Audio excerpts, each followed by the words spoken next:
Bonjour à tous, on se retrouve pour un nouveau Texama Show, cette fois-ci pour encore une fois l'actualité technologique et un petit peu informatique de la semaine. Pas mal de news. Pas mal de news au niveau un petit peu smartphone cette semaine-ci, notamment avec l'annulation de certains événements, la sortie de certains smartphones, l'annonce de certains smartphones et tout, et de plutôt intéressantes nouveautés technologiques. On a aussi quand même quelques news au niveau hardware, mais à peine en réalité. Le mois de février est assez calme à ce niveau-là, donc voilà.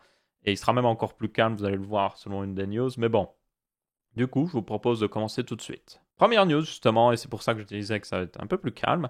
Le MWC. Le MWC, si vous ne savez pas, c'est un salon un petit peu du smartphone ou des trucs mobiles en tout cas, qui se déroule à Barcelone tous les ans. Et ben, suite 2020 a été annulé. Pourquoi? Parce que déjà beaucoup de marques se sont retirées avant même l'annulation. Parce que, ben, si vous ne le savez pas, et il ne faut pas que je le prononce, sinon on se fait démonétiser, mais il y a une certaine maladie qui arrive en ce moment en Chine, voilà.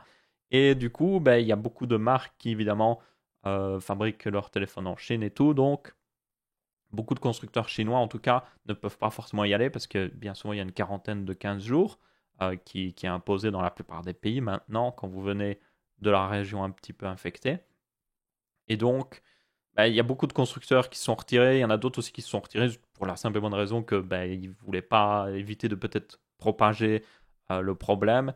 Et donc, bah, ça veut dire que le MWC, ils ont finalement décidé de bah, juste l'annuler en fait. Ce qui, selon moi, me semble logique parce que, genre, il y a beaucoup de smartphones qui avaient indiqué enfin, de constructeurs de smartphones qui avaient indiqué qu'ils n'iraient pas. Donc, ça ne valait juste pas la peine de garder l'événement, honnêtement. Mais du coup, ça veut dire qu'on va avoir encore moins de news. Bon, il y a certainement beaucoup de constructeurs qui vont juste annoncer comme ça par eux-mêmes, mais quand même, c'est un petit peu embêtant, un petit peu de manque de news pour ce mois de février. Donc on verra bien. Et puis on aurait pu voir aussi peut-être des petites nouveautés au niveau téléphone pliable et tout. Donc ouais, c'est un petit peu dommage. Autre news, c'est au niveau de justement le Galaxy Z Flip qui est sorti, qui est annoncé évidemment, tout comme les nouveaux téléphones Samsung qu'on va voir juste après. Du coup, ce Z Flip, au final, a une particularité vraiment intéressante. Donc, vous voyez, c'est un téléphone pliable, vous le pliez en deux et bon, il reste très épais, comme vous pouvez voir. Donc, l'intérêt ici, c'est pour ceux qui ont des petites poches, mais qui ont quand même des poches où vous pouvez mettre quelque chose d'épais, comme un portefeuille par exemple. Je pense surtout aux jeans pour femmes qui sont souvent avec des poches extrêmement peu profondes, je ne sais pas pourquoi. Du coup, ben, réjouissez-vous. Dans votre cas, ça pourra vous aider. Toutefois, c'est un téléphone qui coûte quand même 1400 $, donc yay! Voilà. Attendez peut-être quelques années une nouvelle version. Mais le truc vraiment intéressant avec ce téléphone, c'est qu'il a un écran en verre. Oui, vous ne rêvez pas. Il a un écran en verre. Alors, c'est pas le même écran Gorilla Glass 6 ou autre chose que vous trouverez sur les autres téléphones. C'est apparemment un écran en verre très fin qui est fait exprès pour qu'il puisse se plier. Et du coup, j'étais assez étonné et j'ai fait justement un petit peu de recherche. Et oui, en réalité, il y a du verre pliable qui existe depuis quelques temps. Il ne se plie pas évidemment jusqu'à parfaitement, hein, jusqu'à 180 degrés. Quand il se plie, il laisse un petit angle, hein, vous voyez, juste une petite courbure dans le verre. Et du coup, ben, c'est ce qu'utilise un petit peu, quoi qu'il arrive, cet écran-là. Alors, on ne sait pas d'où ça vient, hein, forcément, le verre qu'ils utilisent ici, mais il y a toujours une petite courbure quand il est fermé, et ce qui fait que ben, le verre ne casse pas. À voir évidemment, parce que l'un des problèmes aussi avec le verre, c'est la fatigue du matériau. Donc, par exemple, une des forces du plastique, c'est que vous pouvez, en tout cas les plastiques qui sont prévus, vous pouvez ben, le plier, le plier, le plier, et il résiste. Vraiment, il résiste. Le verre, hmm, il y a une tolérance. Il y a une tolérance. En dessous d'une. Ou si vous commencez à vraiment beaucoup le plier souvent, ça peut vite fait le casser, justement. Après, ça a l'air d'être du verre prévu. Il faudra aussi d'attendre de voir les tests de durabilité, notamment j'attends avec grande impatience le test de durabilité de Jerry Rig Everything. Je vous le mettrai certainement dans un prochain Texama Show. Et ici, Aurélien du futur, évidemment, Jerry Rig a sorti sa vidéo en le temps où je tourne cette vidéo et je vais la sortir. Mais c'est pas grave parce que du coup, on a appris que l'écran est en fait en plastique. Donc oui, Samsung a menti, ce n'est pas un écran en verre, il ne se fissure pas comme du verre, il réagit exactement comme du plastique. Il n'y a aucune différence avec du plastique. Il se griffe avec vos ongles et tout ça. Donc, yep. Félicitations Samsung. Vous avez littéralement menti aux gens parce que une bonne partie de leur présentation, c'était littéralement oh, on a plié les lois de la physique pour faire ce téléphone en faisant du verre pliable. Mais en fait, non, c'est juste du plastique. Peut-être qu'ils ont mis des bouts de verre dedans pour donner l'impression que c'est en partie du verre, mais ça reste du plastique quoi qu'il arrive. Donc ouais. Chez mon new Samsung, moi je trouve ça assez honteux. J'en parlerai certainement plus dans le prochain Texama Show, mais ouais. Enfin bref, Aurélien du futur repart faire le montage de cette vidéo. Autre news, au niveau de Huawei, on continue à avoir l'histoire, on va dire, le combat éternel Huawei gouvernement américain. Donc il y a le gouvernement américain d'ailleurs qui a récemment encore accusé Huawei d'avoir justement espionné, d'avoir des backdoors. Donc c'est ça l'accusation un petit peu de base, d'avoir des portes dans leurs produits pour accéder aux données des gens sans qu'ils s'en rendent compte.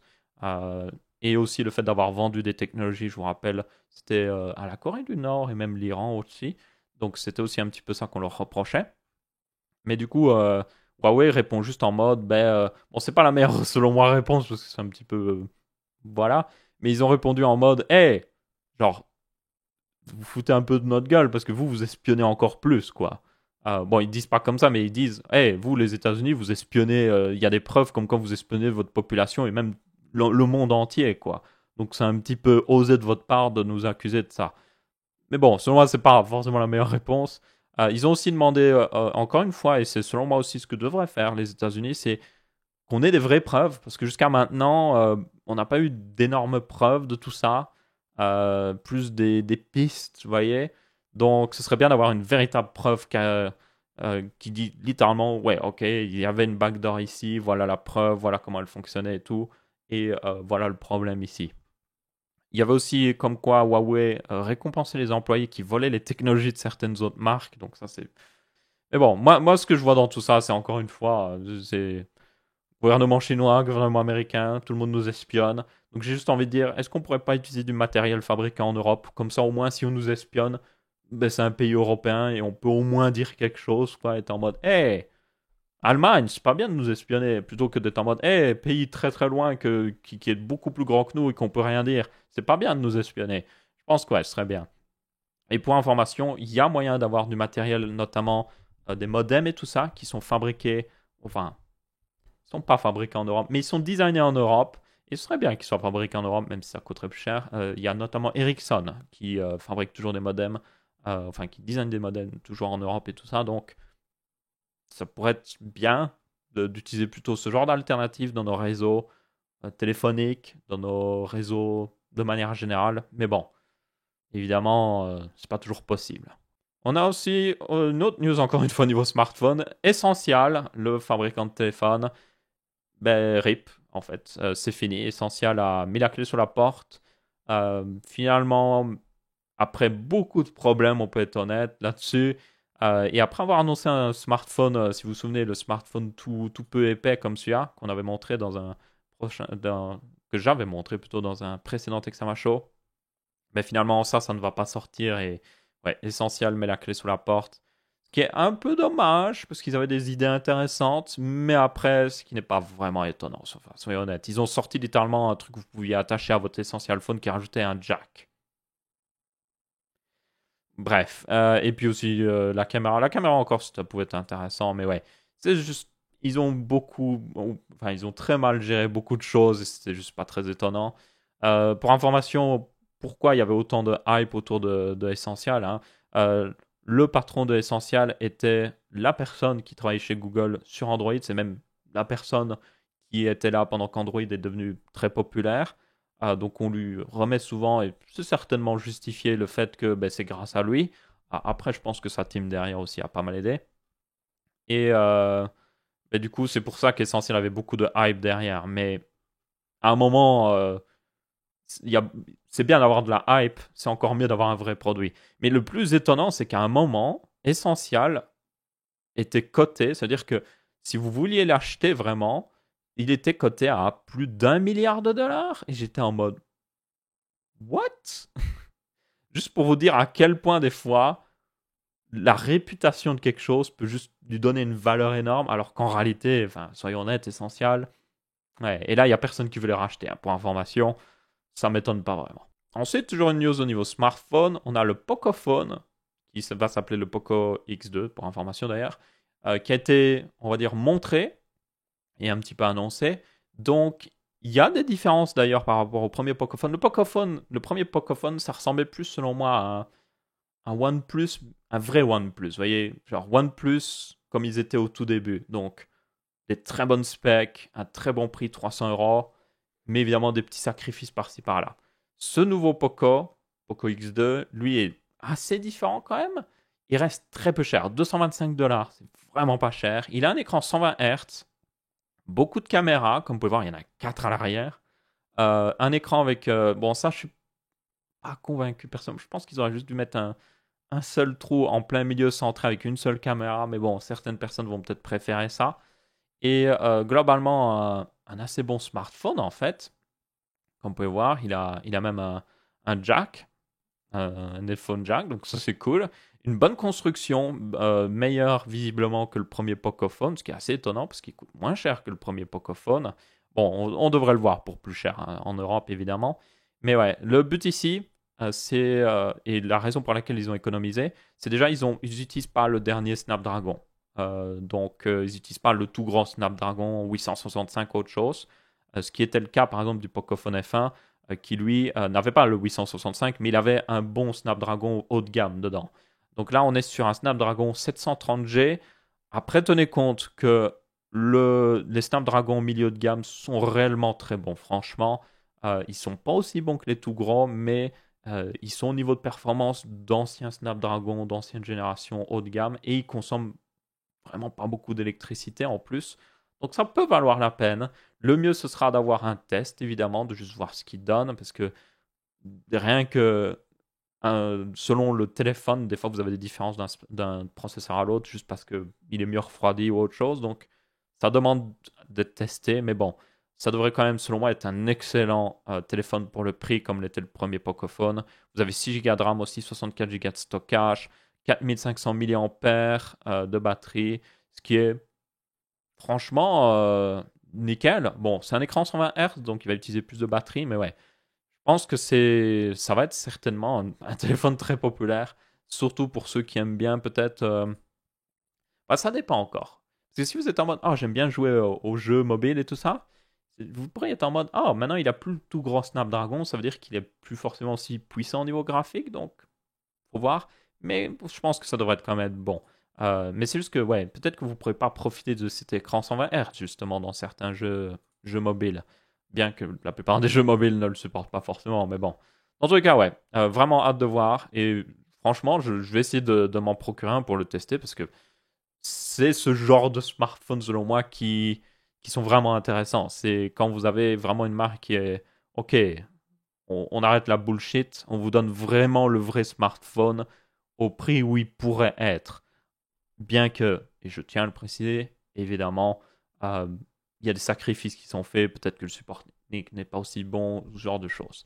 Mais bon, j'ai hâte de voir ce que ça donne en tout cas.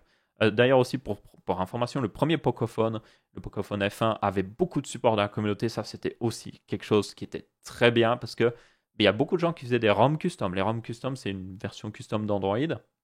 Un petit peu comme avec Linux et ses distributions au final.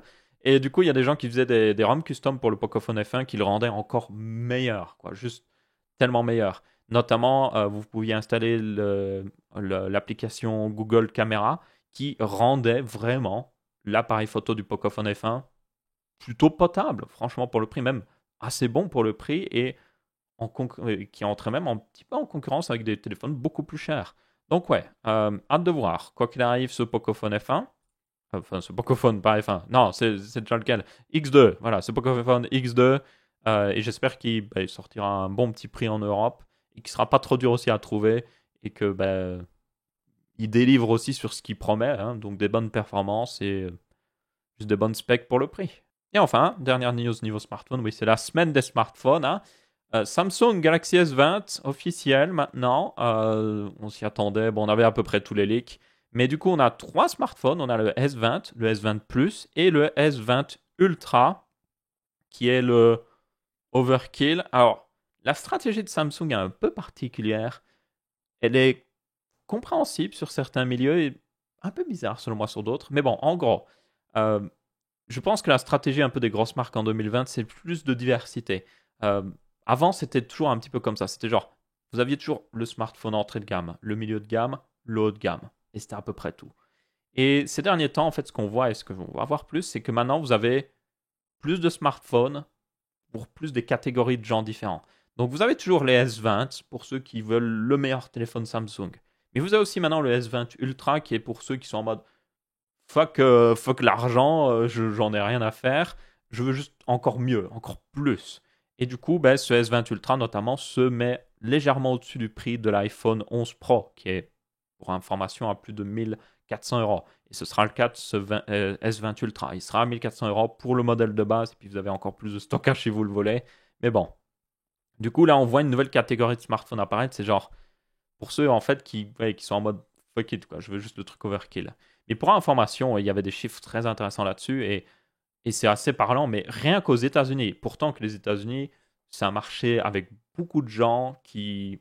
Et puis il y a le fait que les smartphones sont assez accessibles là-bas et tout. Rien que là-bas, en fait, la plupart des gens n'achètent pas des smartphones haut de gamme.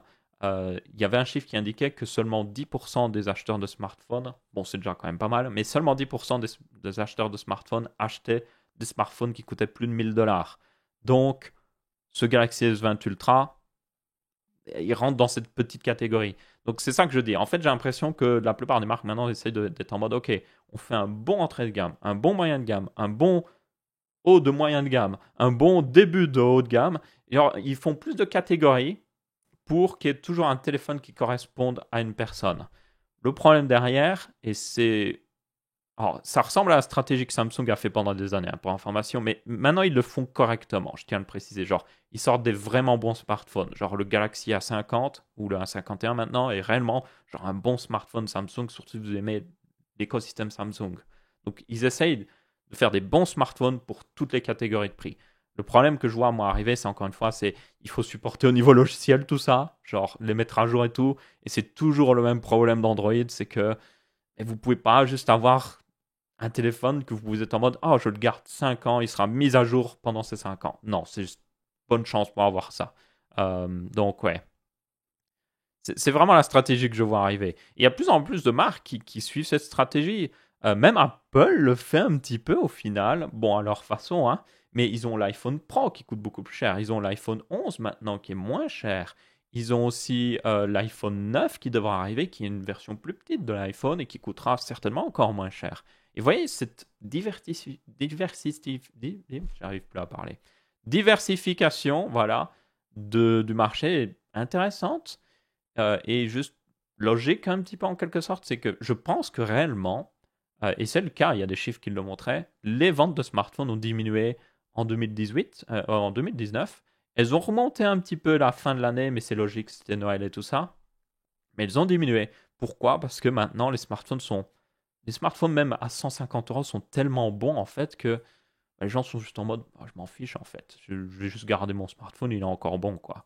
Pas besoin de le changer, il n'est pas devenu lent ou autre chose.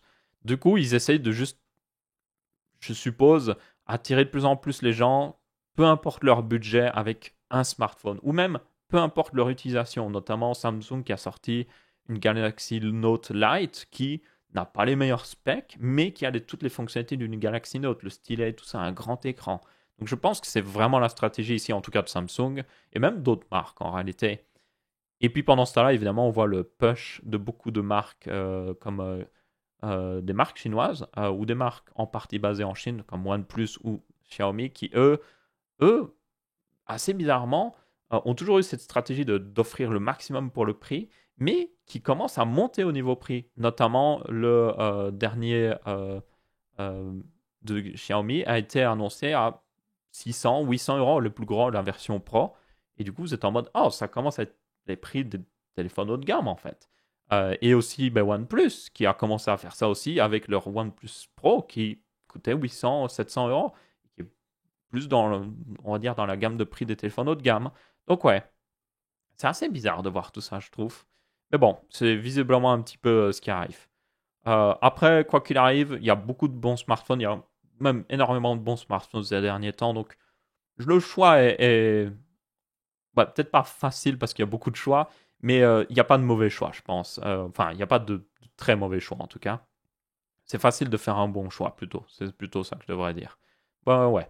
Et sinon, au niveau des specs, hein, quand même, oui, on en parle, hein, parce que je fais mon monologue. Bon, voilà, ils ont Snapdragon 865. Ils ont un écran 120 Hz. Samsung est passé enfin au 120 Hz. Toutefois, si vous êtes en 120 Hz, l'écran est limité en 1080 plus, 1080p plus. Donc c'est un 1080p mais plus haut. Parce que les téléphones sont évidemment en 18 neuvième, si je me souviens bien. Donc, vous êtes limité en résolution pour avoir le meilleur taux de rafraîchissement. Selon moi, c'est pas trop un problème. J'ai pas une excellente vue personnellement et je vois pas trop les pixels sur les téléphones, donc voilà. Et j'ai un iPhone 11 et c'est un écran 720p techniquement. Et je vais être très honnête, à moins que je commence à être en mode regardez vraiment les trucs en détail, ça se voit pas énormément. Ça se voit un petit peu sur des éléments d'interface, mais voilà. Du coup, personnellement, ça me dérange pas. Je prends volontiers un meilleur taux de rafraîchissement. Aussi, tenez compte que c'est pas juste le taux de rafraîchissement, vous avez aussi le tactile qui passe à 240 Hz, lui. Donc, c'est-à-dire que tous les 200, enfin,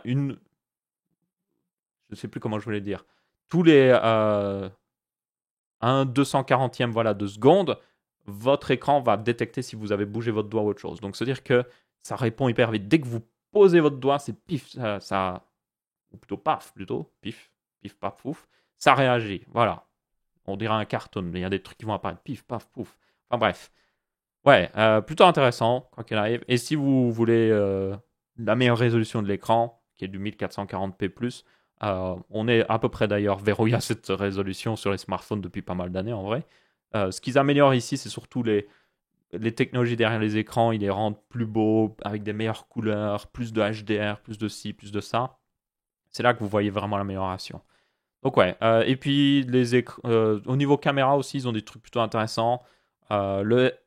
Notamment le S20 Ultra a le fait qu'il a un zoom x10, qui peut même aller jusqu'à x100, mais c'est parce qu'ils font un zoom numérique par-dessus, ce qui est pas, voilà, c'est pas du vrai zoom. Donc quand même x10, donc il a le même truc périscope avec le fait que la lumière rentre là et puis en fait le capteur est à droite ici, donc plutôt intéressant. Vous avez aussi le S20 Plus et S20 normal qui eux ont aussi des capteurs téléphoto mais plus traditionnels on va dire. Tous les téléphones d'ailleurs S20 peuvent filmer du 8K à 24 fps. Et ça c'est plutôt, on va dire, pas forcément intéressant mais surprenant on va dire. Tenez compte toutefois que par exemple, les S20 et S20 Plus ont un capteur principal de 12 mégapixels. Le capteur grand angle aussi fait 12 mégapixels. Il n'y a que le téléphoto qui lui est à 60 mégapixels, je ne sais plus exactement. Il a plus de 60 mégapixels. Et pour information, pour filmer du 8K, il vous faut un capteur 30 mégapixels. Pourquoi? Parce qu'une image 8K, elle fait 30 mégapixels, tout simplement. Il y a 30 millions de pixels. Vous pouvez faire 7000, c'est 7000, je ne sais plus, faites 8000 fois 4000 et vous verrez, ça fait ouais, à peu près 30 millions de pixels. Donc ouais, en gros, il ne filme pas le 8K avec le capteur principal ou même le grand angle, il le filme avec le téléphoto. Donc c'est-à-dire que c'est zoomé. Donc c'est un peu bizarre. Il y a juste le S20 Ultra qui lui a vraiment un capteur lui de 100 et des mégapixels. C'est celui qui a été montré dans plusieurs smartphones, notamment celui Xiaomi. Et du coup, c'est un nouveau capteur qui est fait par Samsung pour information et qui, lui, oui, permet forcément de réellement filmer en 8K directement, nativement avec le objectif principal. Après, tenez compte, et je tiens vraiment à le préciser, c'est que ce fait de pouvoir filmer en 8K, déjà, vous n'avez pas de stabilisation. Après, je veux dire, vous filmez en 8K, donc vous pouvez littéralement rajouter toute la stabilisation que vous voulez au montage. Mais tenez compte que le truc, c'est qu'en augmentant la résolution comme ça, le capteur photo est toujours de la même taille. Donc, vous allez avoir, dans des conditions, on va dire, de lumière mauvaise, vous allez avoir juste une image qui sera pas vraiment plus utilisable que ça. Pas plus utilisable que si vous aviez filmé en 4K, certainement. Surtout qu'en 4K, vous avez des trucs de stabilisation qui peuvent s'enclencher qui amélioreraient l'image. Par contre, dans des moments où il y a beaucoup de lumière qui viennent, lumière naturelle, soleil, ça peut valoir la peine. Après, enfin, franchement, soyons honnêtes, je vois pas trop d'intérêt pour du 8K dans un téléphone grand public. Tout ce qui me donne de l'intérêt pour moi, c'est que si ça devient la mode, les caméras comme celle-ci, par exemple, de chez Sony, vont peut-être passer au 8K. Et là, ça vaut la peine parce que quand je fais une vidéo de Texama, par exemple, si je peux filmer en 8K, je peux recadrer facilement. Ça me donne plus de marge. Et ça, c'est cool. Et aussi, j'aimerais bien j'aimerais bien... Je peux faire ma petite wishlist de caméra Sony. Sony, une caméra 4K 60 fps au moins. Ce serait génial. Comme ça, je peux faire des ralentis et tout. Enfin, bref. Je vais pas me relancer là-dessus, sinon je perds pendant 3 heures. Et sinon, le reste des specs, enfin, je veux dire, c'est du Samsung. Donc, toutefois, un petit truc étonnant avec ces téléphones Samsung, et j'arrête d'en parler pendant 3 heures, l'écran est plus plat que d'habitude. Il est moins courbé sur les côtés que les anciennes générations. Donc, finalement, et on le voit ici, c'est beaucoup moins courbé. Finalement, ils sont revenus en arrière là-dessus parce que, et je suis un peu du même avis, c'est que personnellement, au bout d'un moment, les écrans courbés, ça devenait un peu embêtant.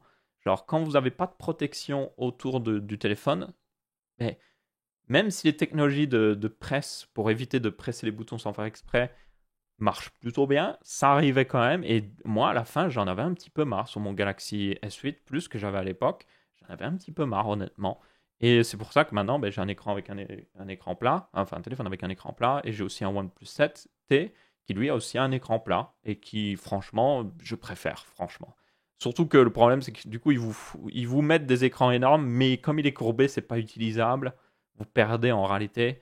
Du coup, ouais, c'est beaucoup mieux comme ça. Et pour information, le S20 Ultra a un écran de 6,9 pouces.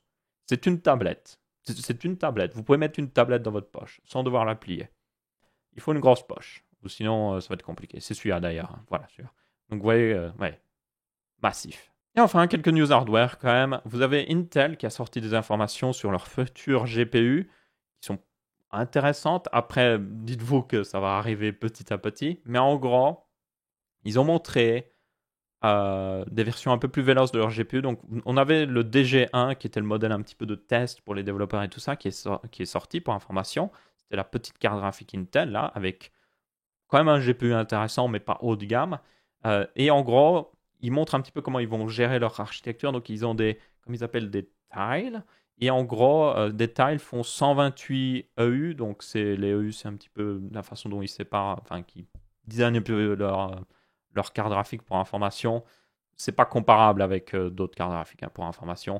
Mais pour juste vous donner, il y a 1024 corps dedans et le DG1, lui, en avait 768 et un processeur i7 ou autre chose avec un chipset graphique intégré en avait 500, 600 si je me souviens bien, je ne sais plus. Donc juste pour vous donner une idée. Donc c'est 2 fois plus puissant en quelque sorte que le chipset graphique que vous avez dans les meilleurs i7 au niveau graphique actuellement. Ce qui peut être intéressant. Une enveloppe thermique de 150 watts. Et puis après, vous pouvez faire x2, 2 tiles. Et du coup, ça passe à 2048 corps. Et là, on est à 300 watts. Et puis, on peut aller jusqu'à 4 tiles. Et là, on est à 400-500 watts avec 4096 corps. Et là, vous êtes en mode, what? Ok. Donc, visiblement, il prévoit des assez grosses cartes graphiques. Après, je tiens à le préciser, visiblement, leur premier marché visé ici, c'est le marché professionnel. Donc, ne vous attendez pas à faire forcément tourner des jeux vidéo dessus, mais évidemment, dans le futur, s'ils voient qu'ils peuvent faire de l'argent, tout simplement, hein, bien souvent, ils sont en mode oh non, on peut pas utiliser cette puce graphique parce qu'elle n'est pas la meilleure niveau efficacité énergétique. Oh, ben on va juste lui donner un nom comme le Intel RTX 2065, peu importe. Et puis on va juste le vendre comme une carte graphique consommateur pour moins cher. Ils se font quand même de l'argent, ils le feront, ils finiront par le faire, très clairement. Mais ouais, tenez compte que ça ne veut pas dire que vous aurez une carte graphique Intel d'ici quelques mois en mode ouais, je peux jouer à des jeux vidéo dessus. Surtout qu'il va falloir du temps pour que les développeurs et tout ça s'adaptent à ces cartes graphiques. Enfin, en réalité, ils sont déjà adaptés parce qu'il y a beaucoup de gens qui ont des processeurs Intel avec des chipsets graphiques intégrés qui jouent déjà à des jeux. Donc, ils sont déjà adaptés, mais il faudra quand même faire en sorte que ce soit parfaitement adapté. Du coup, ouais, 500 watts de carte graphique chez Intel, avec un processeur qui consomme aussi 500 watts chez Intel, ma foi, et comme ça, vous aurez un magnifique ordinateur pour chauffer votre maison l'hiver. Et ensuite, un petit peu de news au niveau technologie. Il y a une entreprise française qui a inventé, ou plutôt mis au point, une technique d'impression assez intéressante, où en gros, ils ont un bac de résine, ou même du plastique sous forme liquide, et ils envoient un laser pour en gros dessiner ou plutôt solidifier ce liquide à certains endroits pour faire une impression 3D. Par exemple, ils ont fait ce petit bateau, comme vous pouvez voir, petit bateau qui fait 1 centimètre de long, donc très petit. Et donc, ouais, ils ont un truc qui tourne, le conteneur tourne avec le liquide dedans, et puis après, ils font l'image automatiquement. Il y a une vidéo là-dessus qui est très intéressante. Donc, vous voyez qu'ils ont d'ailleurs fait Notre-Dame ici. Donc là, on va voir. Il parle, à mon avis, avec un magnifique accent français. Certainement. J'ai pas entendu avec le son, j'ai juste vu ça. Voilà. Ça, c'était le plus intéressant. Donc, vous voyez, là, on va voir la forme du bateau qui apparaît petit à petit dans le liquide et ils impriment. Et pour information, vous allez me dire, ah, ok, ça prend des heures ou autre chose. Non, ça prend des secondes. Des secondes. Ils impriment un truc plutôt détaillé, hein, franchement, quand vous voyez l'image au-dessus. Ça, c'est plutôt détaillé. C'est tout petit, hein, donc c'est plutôt détaillé pour une petite taille comme ça. Et en quelques secondes. Donc, très intéressant. Évidemment, ne vous attendez pas à pouvoir acheter une imprimante comme ça d'ici une semaine, hein. C'est encore largement en développement, mais c'est plutôt prometteur pour euh, rien que le domaine médical, comme certains indiquaient. Imaginez faire une prothèse pour quelqu'un et vous arrivez le matin, on regarde, ok, il vous faut une prothèse, vite fait on vous mesure et tout ça, et vous repartez en 1 heure, la prothèse est faite, on vous la met, et c'est nickel quoi, au lieu d'attendre des jours ou autre chose. Donc ouais, une technologie assez prometteuse là-dessus. Et moi, personnellement, je suis très intéressé par tout ce qui est un petit peu 3D. Si ça continue, je vais m'acheter une imprimante 3D d'ailleurs. Il y en a des vraiment pas chères qui sont vraiment bonnes ces derniers temps. Faudrait juste que je lui trouve un endroit. Et une utilité aussi. Parce que je sais pas très bien designer en 3D. Bien que vous pouvez télécharger beaucoup de modèles 3D préfaits sur Internet. Vous avez même des marques maintenant qui donnent des modèles 3D de leurs produits, comme ça vous pouvez les imprimer, littéralement. Euh, c'est juste que vous pouvez toujours acheter les versions, enfin les trucs que vous pouvez pas imprimer, comme ça vous pouvez les monter ensemble. Et donc voilà, c'est à peu près tout pour ce Tech Samash aussi. J'espère que vous avez bien apprécié. Beaucoup de news smartphone, désolé d'avance. Et aussi moi qui suis parti dans un monologue. C'est pas grave. Comme d'habitude, n'hésitez pas à laisser votre avis, que ce soit en pouce bleu, pouce rouge ou en commentaire. On se retrouvera pour une prochaine vidéo. Et je vous dis ciao ciao.